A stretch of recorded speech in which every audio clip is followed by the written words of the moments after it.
আজকের গল্প অনিন্দিতা মুখার্জি সাহার লেখা চিংড়ি ভাপা। গ্যাস থেকে চিংড়ি মাছটা নামিয়েই ওপরে একটু কাঁচা সর্ষের তেল ছড়িয়ে ঢাকা দিয়ে দিলেন সবিতা। রান্নাঘরে দাঁড়িয়েই চোখ সরু করে দেখল সেটা তিন্নি। কাঁচা সর্ষের তেল ওপর থেকে ছড়িয়ে দিতেই একটা হালকা ঝাঁঝালো গন্ধ নাকে এসে লাগলো তিন্নির। নাক টানতেই পেটটা গুড়গুড় করে উঠল, কিন্তু পাত্তা দেওয়া যাবে না ভেবেই মুখটা ঘুরিয়ে ডিমটা ছাড়াতে লাগলো। আজ নাকি আবার ডিম পোস্ত করবে। তিন্নি জানে না কিভাবে সামলাবে নিজেকে, কিন্তু সামলাতে হবেই। একদিন নিজেকে সামলাতে পারলে অন্য দিনগুলো আপনিই সামলে যাবে। ডিমের খোসাগুলো ছাড়িয়ে ফ্রিজের দিকে গেল তিন্নি। ওখান থেকে দুটো কাঁচা লঙ্কা এনে পোস্তর সঙ্গে বেটে নেবে, এমনই নির্দেশ দিয়েছেন শাশুড়ি মা, মানে সবিতা। শাশুড়ি নামে আত্মীয়তাটা না চাইতেও মানুষের জীবনে চলে আসে। কপাল লাল হলেই এরকম নিত্য নতুন নামের কিছু মানুষ এসে হাজির হয় জীবনে। শ্বশুর, শাশুড়ি, ননদ, দেওর। নিজের বাড়ির দায়িত্ব নিয়ে প্রাণ যায়, কোথা থেকে এরা এসে হাজির। বিয়ে করা সাজা যেন। রাগে গজগজ করছে তিন্নি, তবে সেটা মনে মনে। যদিও তিন্নির দেওর ননদ কেউ নেই, কিন্তু তার জন্য অভাব বোধ করে না তিন্নি, কারণ শাশুড়ি সবার অভাব পূরণ করে দিয়েছেন একাই। 8 মাসের সদস্য এই তিন্নি। এসেই বুঝে গেছে এই শান্ত শ্বশুরবাড়িতে যদি কেউ একটা কথা বলে সেটা সবিতা, এবং সেটা কথার মতো কথা, কারোর এড়িয়ে যাবার জো নেই। তাড়াতাড়ি ফ্রিজ খুলে দুটো লঙ্কা আনতে গিয়ে চোখে পড়ল দুটো বাটি ফ্রিজে ঢাকা দেওয়া। তিন্নি আলগোছে তুলে দেখল একটাই চিলি চিকেন আর একটাই সোয়া ক্যাপসিকাম। দুটোই তিন্নি বানিয়েছিল। সকালে অফিসের টিফিনে রুটি বা পরোটার সঙ্গে নিয়ে যাওয়ার জন্য এরকম চটপটা তরকারি বানায় তিন্নি। ও আর কুন্তল নিয়ে যাওয়ার পর শাশুড়ি আর শ্বশুরের জন্য রেখে যায়। মনে পড়ল বৃহস্পতিবার আর শুক্রবার এই দুটো করেছিল। বৃহস্পতিবার এই বাড়িতে নিরামিষ হয়, তাই সয়াবিন সেদ্ধ করে ছোট ছোট টুকরো করে ক্যাপসিকাম দিয়ে ভাজা ভাজা করেছিল। ওপরে একটু অরিগ্যানো আর চিলি ফ্লেক্স দিয়েছিল। সয়াবিনের একটা বুনো গন্ধ লাগে তিন্নির। বৃহস্পতিবার আবার পেঁয়াজ রসুনও খাওয়া যাবে না, তাই ওভাবে করেছে। সঙ্গে মুচমুচে পরোটা। অফিসে সবাই ভালোবেসে খেয়েছে। কুন্তলও বলল বেশ অন্যরকম। অনেকবার ভেবেছিল সবিতা প্রশংসা করবে, কিছুই বলেনি দেখে ভেবেছিল জিজ্ঞেস করবে, কিন্তু পারেনি। তিন্নিকে ভাত, ডাল, মাছ মানে রোজকার রান্না করতে হয় না, কিন্তু এটা ওটা অন্যরকম মুখরোচক রান্না তিন্নি বিয়ের পর অনেকবার রেঁধেছে। Crispy chicken, Manchurian, Szechuan rice, gravy chow, Hakka noodles সবাই ভালো খায়, এমনকি তিন্নির শ্বশুর পঞ্চাননও। শুধু সবিতার মুখে কোনো প্রশংসা শোনেনি তিন্নি।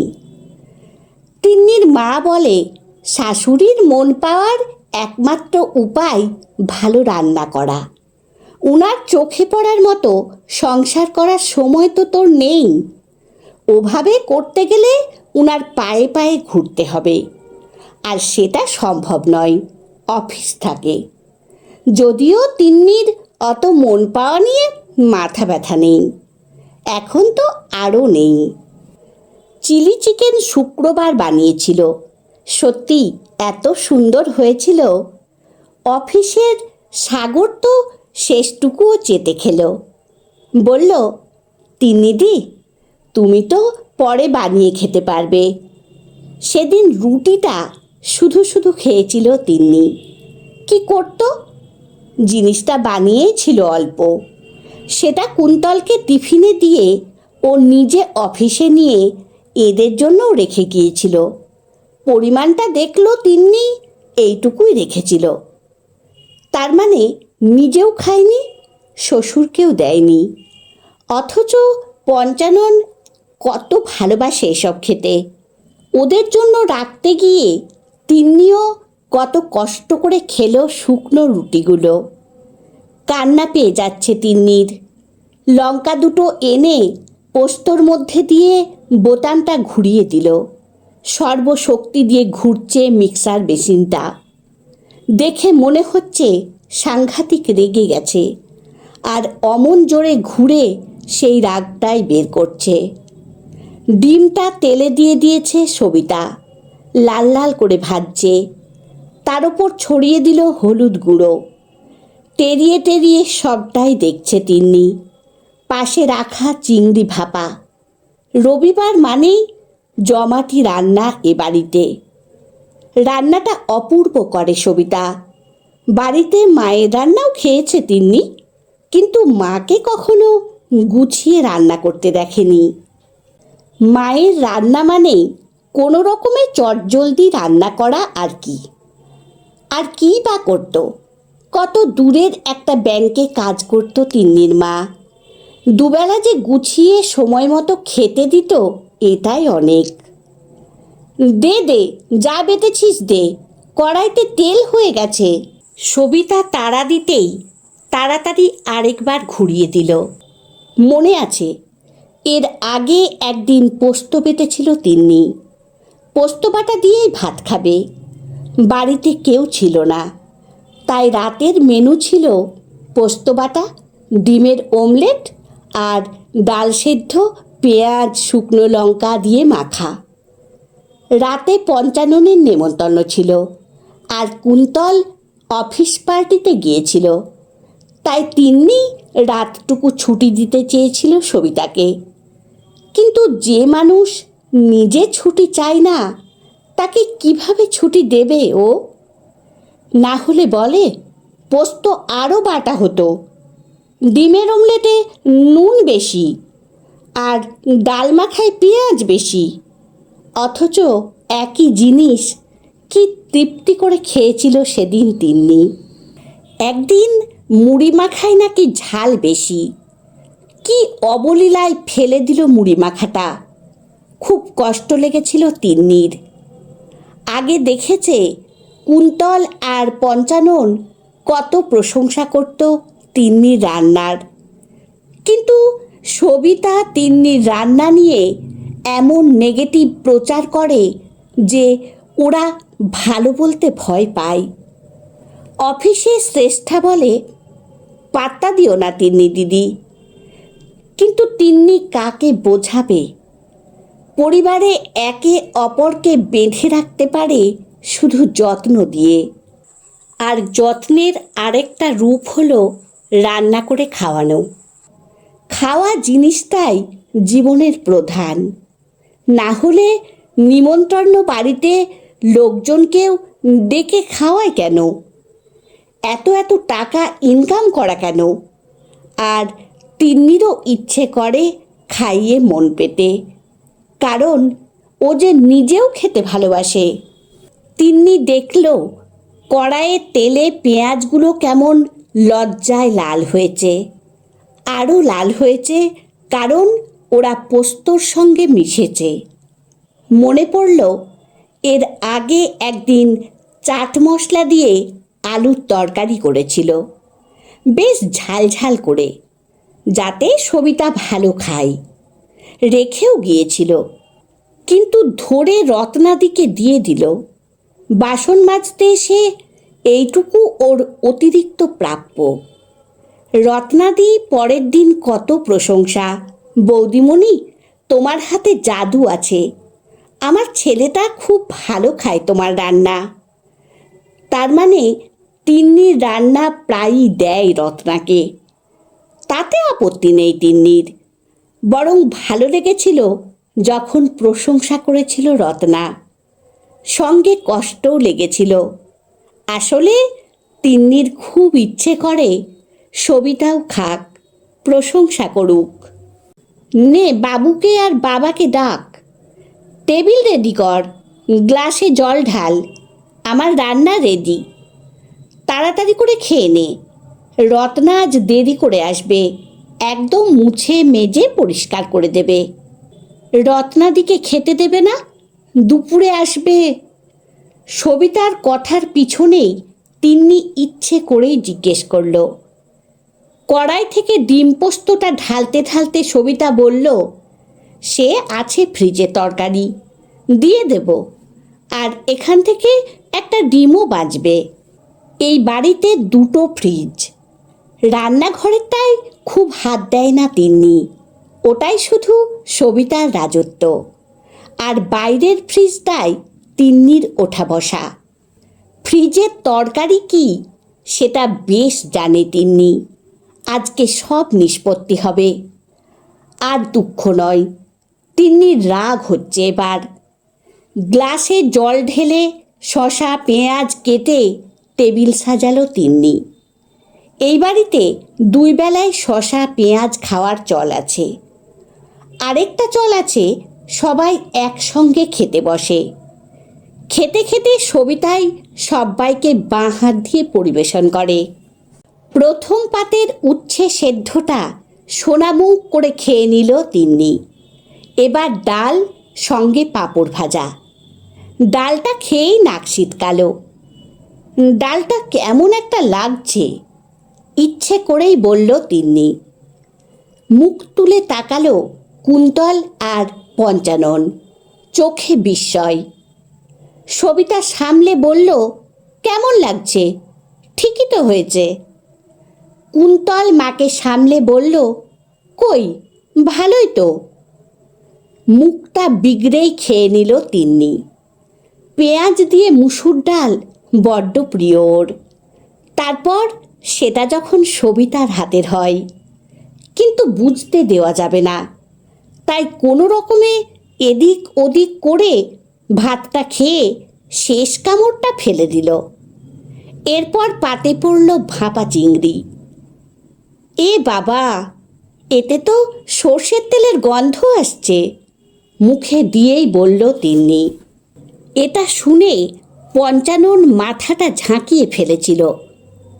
ভুলে করেছে কাজটা, সেটা বুঝেছে তিন্নি, কিন্তু এটাকেই অস্ত্র হিসেবে নিয়ে লড়াইটা চালিয়ে গেল।